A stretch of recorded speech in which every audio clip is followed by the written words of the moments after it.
tempat paling bahaya untuk mak ayah kita, ia bukan dekat luar sana. Bukan dekat jalan raya yang sibuk. Tapi dekat tempat yang kita rasa paling selamat. Ya, rumah mereka sendiri. Mesti anda fikir, oh ni mesti sebab lantai bilik air licin, kan? Tapi puncanya bukan sekadar itu. Ia sebenarnya jauh lebih mendalam. Puncanya bukan lantai tu, tapi badan mereka sendiri yang dah tak mampu nak bertindak balas cukup pantas untuk elak daripada jatuh. Okey, jom kita fahami 3 sebab utama kenapa benda ni jadi.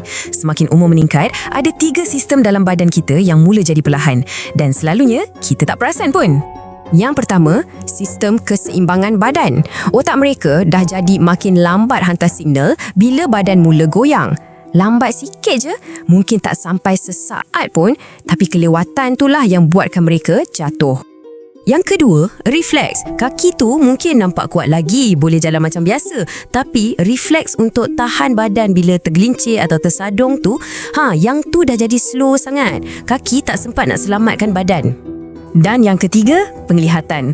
Benda-benda yang kita rasa remeh-temeh kan? Macam lampu yang malap sikit, atau silau dekat lantai tu, ataupun bayang-bayang perabot. Semua tu dah cukup untuk buat mereka keliru, hilang arah dan jatuh.